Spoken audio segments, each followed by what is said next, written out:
On today's show, the regular season is now over for the Hawks. We'll get into Game 82, how it broke for the Hawks, and what's coming up when it comes to Tuesday's game in Orlando, and all of that is coming up right now.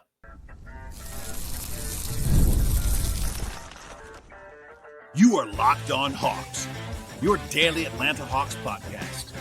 Part of the Locked On Podcast Network. Your team every day. Hello, friends. Welcome to episode 1951 of Locked On Hawks podcast. I am your host, Rowland, coming to you on a Sunday afternoon here in mid-April. And today's podcast is brought to you by the folks at FanDuel Sportsbook. And right now, if you're a new customer, get $250 in bonus bets. Your first $5 bet wins at FanDuel. And the place to go is FanDuel.com to get started. I also want to encourage you at the top of the show, as I always do, to make us your first listen each and every day here at Locked On Hawks. Check us out and subscribe to this podcast anywhere you find your podcast. Just search Locked On Hawks on Apple, Spotify, YouTube, etc. And we appreciate you being here and helping us to spread the word about the podcast. We'll dive in today to Game 82 for the Hawks, a 117-105 win over the Magic. And then later on in the podcast, we'll also dig into what's to come on Tuesday in a big-time postseason scenario, which happens just 2 days from now for the Hawks. And a lot to get to. This is not exactly a high-stakes game, as we'll discuss. It was basically a G League, Summer League level kind of intensity on both sides because the Hawks were playing no one in this game. Neither were the Magic, and didn't mean anything for anybody. But still some fun stuff to talk about the game. And then later on, again, the playoff stuff, seeding stuff, draft stuff, as well as, again, look at the game on Tuesday. But, overall, the Hawks did play only 9 guys in this game. And so they only had 9 guys available. As I talked about a lot on Friday, I would have rested as many guys as possible on Sunday, and the Hawks followed that. The Hawks did not play Trae Young, Dyson Daniels, Onyeka Okongwu, Karis LeVert, or George Niang at all, and they also basically punted on both Zachary Richer and Mo Gay after the first quarter. So for the last 3 quarters of this game, the Hawks played 7 guys, and it was the 7 guys included all their two-ways. It was not exactly a high-intensity game for the Hawks, but Keaton Wallace was great in this game, as we'll get into later on. Jacob Toppin had a career high in scoring. Daquan Plowden got minutes. Garrett Smash played 37 minutes for the Hawks in this game. Don Barlow played a lot. So on the bright side, on an encouraging side, Hawks got playing time for guys that have not been playing much recently. For the two-ways, this is their last game of the year. If you are on a two-way contract, you are not eligible to play in the postseason. So that means for guys like Keaton Wallace, Jacob Toppin, Daquan Plowden, this is it for them for the year, and they played a lot and played well, which is nice to see. So with that said, we'll get into the game now. The Hawks shot the ball well in this game all the way across, which made it a little bit easier. If you are a regular on the podcast, you will note that I usually go into pretty deep dive fashion on what went well and the machinations and all of that. It's harder to do that in this game because just the way that this laid out, like the intensity level wasn't there. Like the Hawks won this game largely on the strength of their ability to attack the rim all the way through. Like they got to the line not very, very often, but they finished around the rim very well in this game. They shot well from three-point range as well. Other than Keaton Wallace, who was great everywhere else in this game, the Hawks shot the ball great from 3. There was 17 of 40 from three-point range, and that included 16 of 34 from everybody except for Keaton in this one. The bench was lights out, three-point shooting, 5 of 8 from Toppin, 3 of 7 from Garrison, 3 of 7 from Plowden. Veet made his only 2 shots of the game from three-point range, so they made a bunch of shots. 58 points in the paint for the Hawks in this game. They also ran a lot. 26 fast break points for the Hawks to comfortably lead the Magic in that category. And on the glass, it was basically like they played to a draw to some degree. The Magic, similarly to the Hawks, played a couple of guys that you would recognize. Wendell Carter Jr. played 17 minutes. Kentavious Caldwell-Pope, former UGA star, played 5 minutes and then sat down, kind of similarly to what they did with Richer and Gay in this game. And it was a lot of Jet Howard and Caleb Houston, Tristan Da Silva, Anthony Black for the Magic. So not exactly their high-end guys either. As far as the standouts are concerned in this one, obviously Keaton Wallace is the one that's going to be talked about for a while after this game. It was fun to watch. 15 points, 15 assists, 11 rebounds, and 5 steals. That's the first time the Hawks have had a guy have a 15, and 10 plus triple-double in history of the franchise, which is actually crazy to see, but it's actually true. Plus 5 steals. He had career highs in assists, rebounds, and steals in the same game, and did it all while not shooting the ball well, which is kind of funny. 15 points on 20 shots and still made all kinds of franchise history in this one. Also, Jacob Toppin had a career high in points and three-pointers. it was a lot of fun. So anyway, it's what it is. As far as like what kind of to come here, I'll just go to the playoff and seeding ramifications, and then we'll come back and talk about the kind of observations throughout this game. I noted this on Friday. It would have been best, ideally, for draft purposes. If you've been following this all year long, the Hawks had this top 12 pick, top 12 protected pick, I should say, from the Kings that they're hoping to get this year. And through that lens, we're talking about all season long, it would have actually been a little bit better for the Hawks to lose this game today. It was not a total must lose. Like, they obviously didn't tank super hard in this game the way they probably could have. And the Magic weren't trying either, so that kind of made it hard for them. But basically, someone asked me this after the game, like, how bad is it the Hawks won this game? Not that bad. Now, the one thing that will change and make it a little bit more impactful is if the Hawks don't make the playoffs. Now, when I use the word playoffs, that's the top 8, like the final 8-team playoffs in the East. Postseason includes the play-in. Playoffs is the playoffs, which means the top 8 teams in the East. If the Hawks miss the playoffs, then this could come back to bite them a little bit, that they were able to win this game versus lose it. They could be in a coin flip scenario, potentially, with the Kings, and that might be a little bit more dicey. But the Hawks will have 2 chances now to get into the playoffs. On Tuesday, if they win in Orlando, they are in the playoffs. That'd be a very, very positive thing for the Hawks, obviously just beyond the draft pick stuff, but even for draft pick stuff, it would definitely help them. If they lose on Tuesday, they have another chance at home on Friday against either Chicago or Miami. So part of honestly, the main driver of wanting to be in that 7 or 8 game is that now you get 2 chances. And the Hawks were able to do that and secure that already on Friday, but now they're going to be locked into that, and we'll have 2 chances to get to 1. I'm recording this podcast before the Kings are finished on Sunday afternoon. The Kings are playing the Suns at home. They are big favorites in the betting market. Our friends at FanDuel have a 15-point favorite in this game, which is actually kind of crazy. So they are likely to win. Nothing is assured, but they're likely to win. If they do win, they're the 9 seed in the West, and they'll have more wins than Miami or Chicago and the same amount as Atlanta. So if the Kings make the playoffs, that pick comes regardless. It's 15 or 16 probably at that point in time, but that pick will be coming no matter what if the Kings make the 18 playoffs in the West. If the Kings don't make the playoffs, the Hawks really, really are going to want the Hawks and Magic to be the 7 and 8 seeds in the East in some order, so that the Kings would be in the lottery at 13 or 14 with a very small chance to move up, because the Kings, under this scenario, if the Kings win today, they would be ahead of Chicago, they'd be ahead of Miami.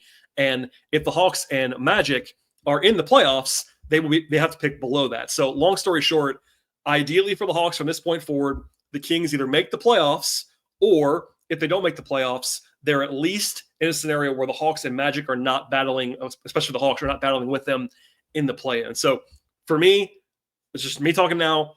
The scenario that's the best is the Kings win today on Sunday, which we'll probably know as you listen to this podcast, even after I do. But that's number one.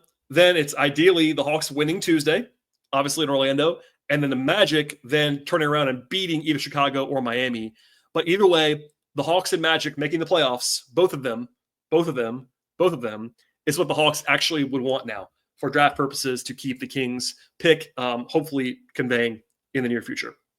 At any rate, that's kind of the broad strokes today. Obviously, it's a good result for the Hawks. They're 40 wins. Look, I said this a lot. I'll say it again right now. This has been a successful season for the Hawks. I want to end this first segment saying that out loud. I've said this a lot, but coming into the year, the Hawks were projected in the betting markets by a lot of prognosticators to win something in like the 35 win range, 36 win range. They got to 40 with Jalen Johnson missing the last 2.5-3 months of the season. That's very impressive, I think. Now, if you're not following every day, you'll just say, oh, the Hawks are going to play in again, whatever. I get that, but this is a team that has been soundly better than last year while making future-facing moves in the offseason, while getting a lot of development time for Dyson Daniels, Zachary Richichet, even Jalen Johnson, Onyeka Okongwu. It has been an unequivocally positive season for me, for the Hawks. Now, obviously, it will feel better if they get into the playoffs and can actually see a playoff series against either Cleveland or Boston beginning next week. I get all that. But right now, today, nothing's going to change the statement for me anyway. It's been a positive season for the Hawks. 40 wins is 40 wins, whatever. But even if it was 39 instead of 40, It was a positive season. I don't want to at least say that out loud at the end of the 82-game marathon, because it is. It's an absolute marathon. The Hawks grinded the entire way through. They had adversity, Jalen's injury, all that stuff. But a good, positive year for the Hawks on the whole. All right, more to come on this podcast, including some more machinations from today's game, and then a look ahead later on the show to Tuesday's game in Orlando. First, though, with our partners on the podcast. This show is brought to you by Prize Picks. Basketball is still rocking and rolling right now, obviously, but baseball season as well is also in full swing. And there's a better way to get on the action with Prize Picks, the best place for daily fantasy sports. And at Prize Picks, all you have to do is pick more or pick less on at least 2 player projections. If you're right, win up to 1,000 times your cash, whether it's strikeouts or RBI or hits. They keep it really exciting at Prize Picks each and every day and each and every game. I'm looking at the offerings all the time at Prize Picks, including a fun market on whether a first inning run will be scored or whether a player's going to actually hit a home run in that game.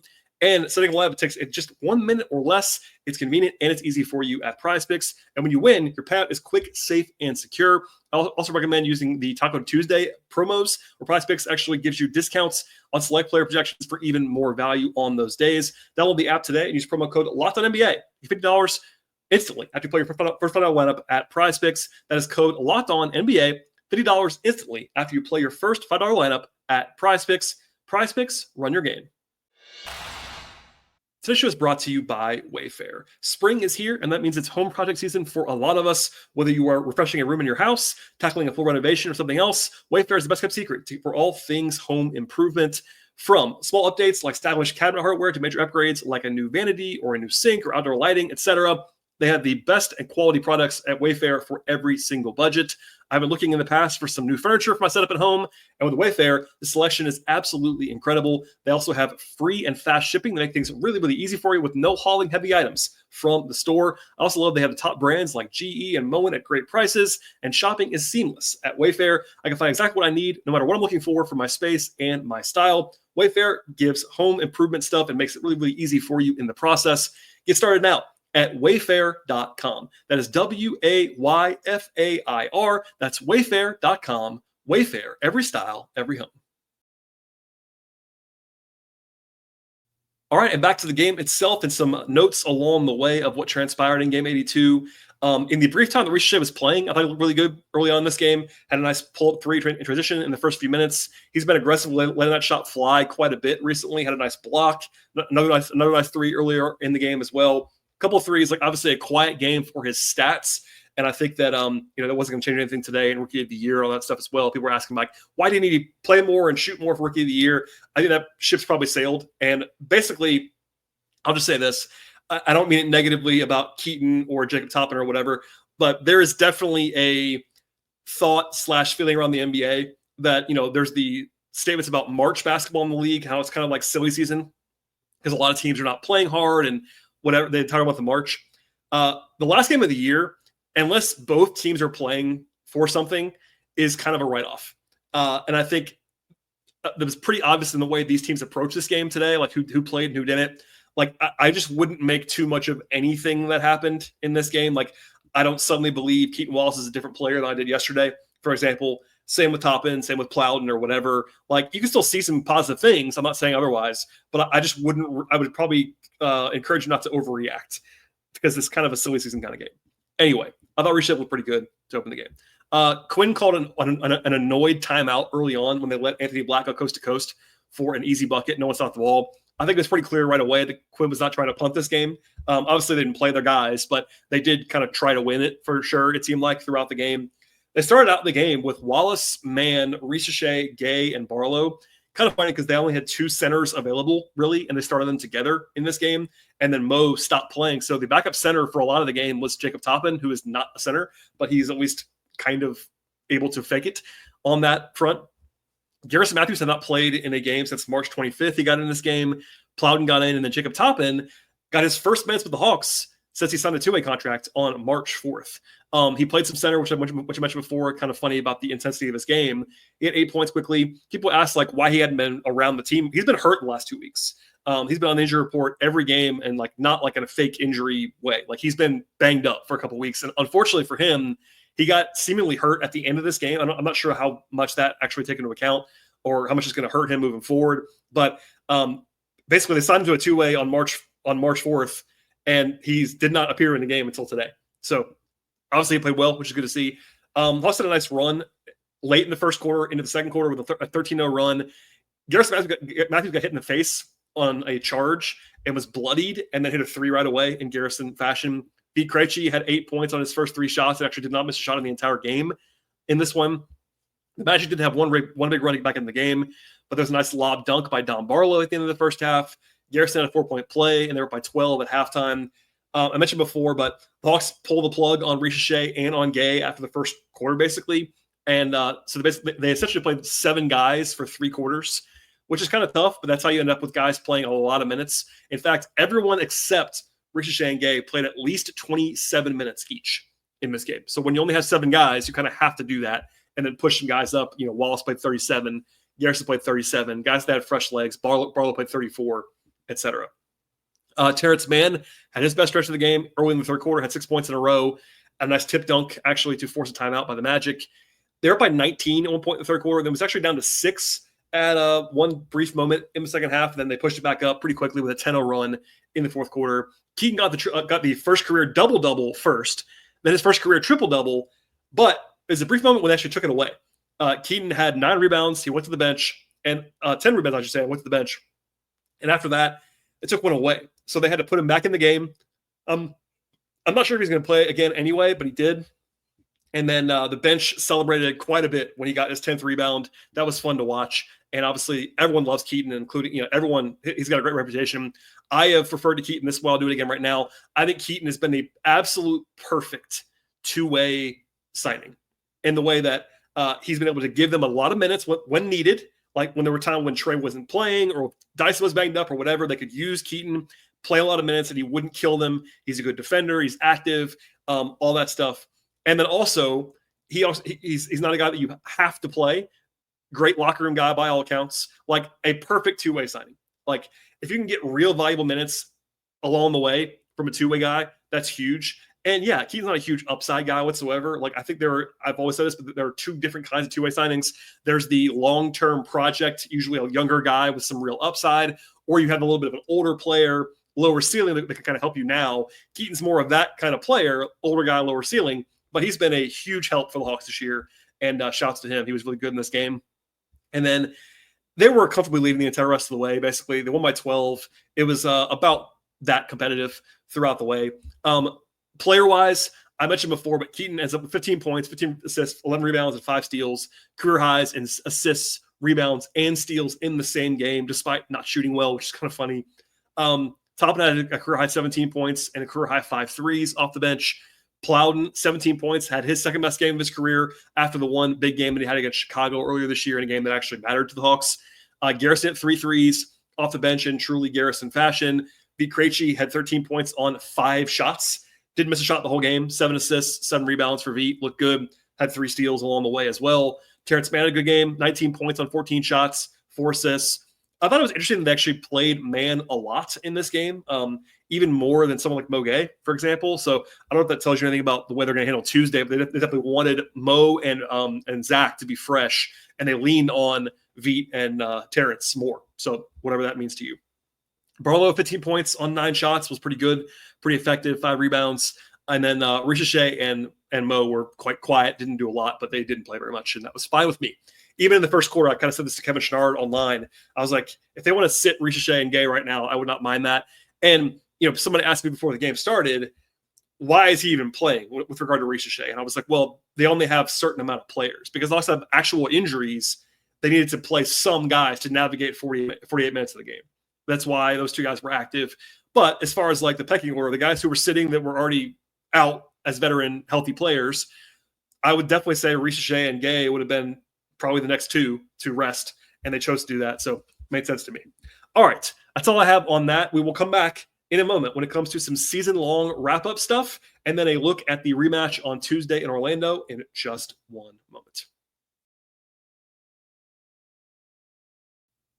This show is brought to you by FanDuel Sportsbook. The NBA playoffs are almost here, and they're giving new customers at FanDuel a new incredible way to get in on the action. Right now, when you join FanDuel and place your first $5 bet, you get $250 in bonus bets if your first bet wins.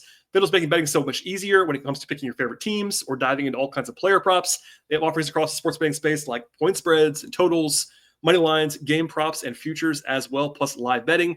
And they have 3-pointers, steals, and assists. They have so many different ways to bet on your favorite player props. Plus, after the game tips off, you actually combine those live prop bets together into a same-game parlay for a chance to win big. And FanDuel also has every single sport and league that you can think of. That is, of course, headlined by the NBA, as we talk about on this podcast all the time. Plus, they have college sports. They have MLB, NHL. They have UFC. They have golf, tennis, boxing, soccer, both foreign and domestic. Plus, they have everything in between. It's all there for you at FanDuel. And don't miss out. Head to FanDuel.com right now. That is FanDuel.com or the FanDuel app to claim your $250 bonus bets right now today. One more time, check it out now at FanDuel.com. All right, some housekeeping here before we dive into the Magic game on Tuesday. Some season-long things. Dyson Daniels did not play today, but he finishes the season averaging 3.01 steals per game. That is, of course, comfortably the most in the NBA this year. For example, number 2 in the league at the end averaged about 1.8 steals per game, and Dyson averaged 3. That is ludicrous to have that kind of edge on the field. Also, it's the most steals averaged in most steals in the NBA per game since Alvin Robertson in 1991. So that's 3+ decades ago. The last time someone actually had three steals per game over the full season. So that's wild. Also, Dyson became the first guard to lead the NBA in stocks. And when I say stocks, I mean steals plus blocks since Michael Jordan in 1987-88. So again, almost 4 decades ago. And Dyson now did that this year. Also, he led the league in deflections by a comical amount. For example, he has more than 100 more deflections than any player in the entire era of the tracking data on deflections, which is like a decade now. More than 100 more than anybody else in one season. So Dyson has had a ridiculous season, and he didn't play today, but obviously those numbers are all finalized now. Steals leader, deflections leader, stocks leader, just an unbelievable first year for Dyson Daniels, as we'll talk about much more, I'm sure, in the future. The other guy who actually had some numbers to solidify today was Trae Young, who won the assist leader crown in this season for the first time. So obviously there is a per game winner and a total winner. Usually the assist leader is the per game leader, which Trae had never done until now. He averaged 11.58 assists per game this season to win that assist crown. Also the first Hawks player ever in the franchise history to lead the league in assists per game. For the record, Trae's now led in total assists 3 of the last 4 seasons in the NBA. But this is the first time he led in actual assists per game. And also, in addition to all of that, Trae now has I should say now, it's been happening the whole time, but this wild streak that he's still doing right now of raising his assists per game in each of his first 7 seasons in the NBA. 8.1 as a rookie, then 9.3, 9.4, 9.7, 10.2, 10.8 last year, and then this year, 11.6. So for all the talk about Trae's shooting splits, I get all that. Trae's had a great year and was, to me, the easiest, easily the best passer in the league. Maybe you could say Jokic, that's fine, different kind of player. But Trae is the best passing guard in the world for me, and he showed that this year. He is very, very good at basketball, and there you have it. All right, we'll have more time to look back at the year, as I promised that I always will, in the summer and all that stuff. But in the meantime, there's more business to take care of. The Hawks go to Orlando on Tuesday. We've known for a few days now that was going to be the case, but now it's obviously going to be the next thing on the agenda. It's kind of a rematch. And when I say rematch, not really of today's game, because today's game was kind of a throwaway in a lot of different ways, but really a rematch of the game that happened a week ago in Orlando on Tuesday, when the Hawks lost by 7 points, and Orlando basically clinched the 7 spot with that game. They didn't actually officially clinch it, but they were basically going to win the 7 spot when that game actually happened. They've played 3 times this year coming into the day. Obviously now it's 4 times. Now it's 2-2. But the 3 games that actually mattered, it was the Hawks are 1-2 against the Magic. The one win did come on the road in Orlando, but the Hawks have struggled offensively against the Magic this year, about a 111-ish offensive rating in those 3 games that mattered. They didn't shoot the ball very well in any of those games as well, turn it over too much, as you might expect against Orlando. And the Magic are awesome defensively. They really are. That's important to keep in mind. But in the most recent matchup on Tuesday last week, the Hawks also struggled defensively. Some of that was the 19% turnover rate that the Hawks had on offense to put them in bad spots defensively in that meeting. but the Magic scored about 1.2 points per possession in that game, and the Hawks had some real trouble stopping them. Part of that perhaps was some foul trouble for Ricochet and for Mo Gay, who did not play a lot in that game. They played really small, and I think that that's not ideal against Orlando. Orlando is very big and physical, and you want to kind of match that. A listener named John actually asked me today during the game how the Hawks might guard Orlando on Tuesday when it like really matters, best fives, etc. I mentioned this a little bit last week as well. I think you probably need to hope that Mo Gay kind of channel what he did against Brooklyn, against Philly this last week defensively, and having him be a very key part of this game would be very helpful defensively for the Hawks. If you recall, they played Okongwu on Paolo Banchero on Tuesday as the primary matchup the entire game. And Okongwu basically told me after the game that was like the first time in his entire career he was like the guy on a perimeter player the entire game. It kind of makes sense. He's their best available option to guard Paolo, but you do need to have some secondary rim protection behind him, and Mo is clearly the best guy to do that. So hopefully they can play a lot of Mo Gay and a lot of Okongwu on Paolo. I think Ricochet will help with some more length. Him not being fouled out automatically would not be great. Again, I would say you want to have him play as many minutes as possible. I'll be intrigued to see how the Hawks treat the rotation. Like, do we get to see is it still 9 guys that play on Tuesday? If it is, do we see someone like Veet or someone like Terrence Mann kind of get cut down to 12 minutes, 10 minutes versus playing like 20? We'll see. Same with Niang. Like, if Niang's not going well, do they kind of pull him a little bit at some point in time? Lots of questions, and we'll get into that a little bit more as the week goes along. But I'm looking forward to seeing how this game goes. Obviously, the Hawks are going to be underdogs in the game. It's on the road.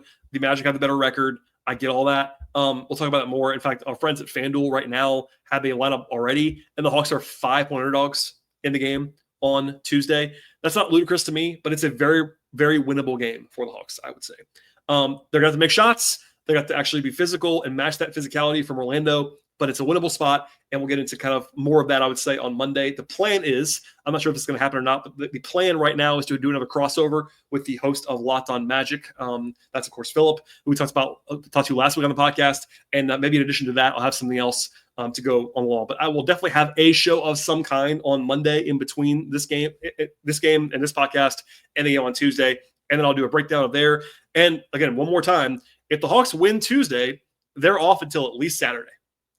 That'd be great, obviously. And then you're in the playoffs. You're facing the Celtics. If you win Tuesday, you're the 7th seed and you play the Celtics. If you lose Tuesday, you got to play Friday. You'll be back at home. But then if you win Friday, after all that, you're playing a very quick game. You're playing Sunday in Cleveland, and we'll get into all that later. But anyway, lots to get to on today's podcast, I know, but hopefully that was somewhat coherent. And we'll have more to come. I promise you on that. Please go ahead and subscribe to this podcast anywhere you find your podcasts. Apple, Spotify, etc. We're also on YouTube. Please like this video as you are watching it. Follow us on social media. We are on X/Twitter at Locked On Hawks. I am there at BT Rowland. I'm also on Blue Sky at BT Rowland. You can also follow my work that's beyond the podcast at patreon.com/BT Rowland. All right, everybody. Thanks for listening. As always, it's been a fun season. 82 games down and much more to come here on Locked On Hawks.